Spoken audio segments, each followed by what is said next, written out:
রোজ সকালবেলা উঠে এই মশারি ভাত আমাদেরকে কি বানিয়েছিল ভাই? ও বাবা রে, আমাকে কেউ এখান দিয়ে নামা রে, আমি সারাদিন ধরে দড়িতে ঝুলে যাই। ও বাবা রে, এদের এই অত্যাচার আর সহ্য হচ্ছে না। সারাদিনে এত কাজ করি, তারপরে এই একটা জিনিস হয়েছে। হ্যাঁ, এটাকে যে কোথায় গুছিয়ে রাখবো আমি কিছু বুঝতে পারি না।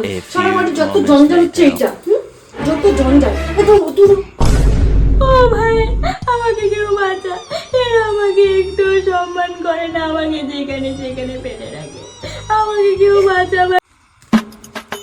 এই বাবা, মশারিটা কোথায় ফেলে রেখেছি? খাটের এক খুলে কি ময়লা হয়েছে। মেয়েটা ওটাকে কাচার জন্য বার করেনি, ওকে তো কাচতে হবে। কি ময়লা হয়েছে, ছি ছি ছি ছি ছি ছি, কি অবস্থা।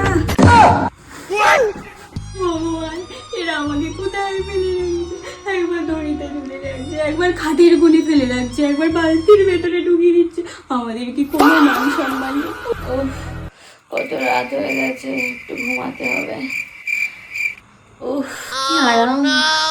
ব্যাস, রান্না কমপ্লিট। এইবার আমি খুব শান্তিতে ঘুমিয়ে পড়বো।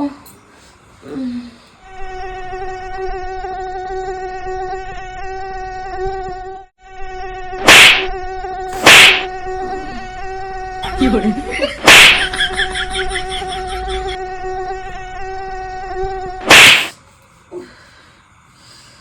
উফ, এভাবে কি ঘুম হয়? এটাকে টানিয়েও মশা কামড়াচ্ছে কি হবে? দূর ভাই, ভালো লাগে না এভাবে কি শোয়া যায়? ঘুম হয়। তোমরা আমাকে খুব জ্বালিয়েছো, খুব কষ্ট দিয়েছো। এবার বোঝো মজা কেমন লাগে। তোমার রাতের ঘুমটুকুও কেড়ে নিয়েছি। থ্যাংক ইউ মশা বন্ধু, তোমার জন্যই সব সম্ভব হয়েছে। নাহলে আমার কদর এরা কেউ বুঝতো না।